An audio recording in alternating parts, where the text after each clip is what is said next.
आमदार होईल किंवा एकदा तरी आमदार होईल असं वाटलेलं नव्हतं, परंतु रत्नागिरीकरांचे उपकार आहेत. परंतु मगाशी जसं मी सांगितलं तसं की या 5व्या टर्मच्या अगोदर अनेक अनुभव आलेले आहेत.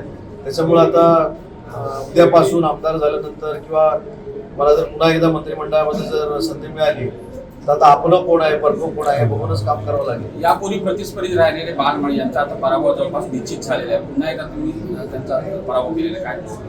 मी तुम्हाला माहिती असेल मी ज्यावेळी त्यांना पहिल्यांदा पराभूत केलं त्यावेळी देखील त्यांच्यावर मी टीका केली नाही, कारण शेवटी हा माझ्यावरचा आई वडिलांचा संस्कार आहे.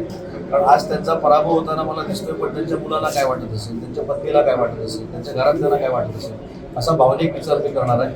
माझी लढाई संपली, निकाल कौल मतदारांनी दिला.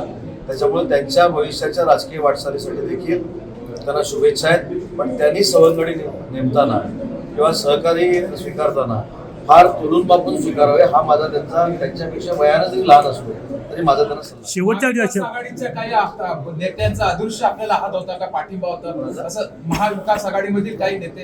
एवढे माझे कार्यकर्ते आणि शिवसैनिक हे कमकुवत नाहीत की कोणाच्या अदृश्य शक्तीवर जिंकू शकतो. ही माझ्या कार्यकर्त्यांनी केलेली मेहनत आहे, महायुतीच्या पदाधिकाऱ्यांनी केलेली मेहनत आहे. आणि ज्यावेळी उदय सामंतवर संकट येतं ते रत्नागिरीकर काय करतात हे पुन्हा एकदा महाराष्ट्राला आणि देशाला दिसतं. निवडणूक जाहीर झाल्यानंतर रंगत दरवर्षी, पण आता शेवटच्या टप्प्यामध्ये निवडणूक एकतर्फी झालेली दिसते.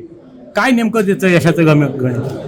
मतदार ज्या पद्धतीनं न बाहेर पडता जे प्रचाराला कधी तुम्ही जर रत्नागिरी शहरातलं मतदान बघितलं असेल तर मोहल्ल्यांमध्ये झालेलं मतदान ठीक आहे, पण प्रत्येक बूथवर मी प्लसमध्ये आहे.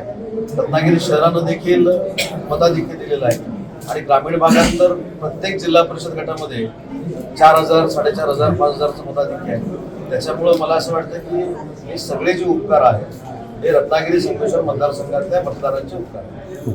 टाइम्स डिजिटलला लाईक करा, शेअर करा, सबस्क्राईब करा आणि बेल आयकॉन दाबायला विसरू नका. Times digital.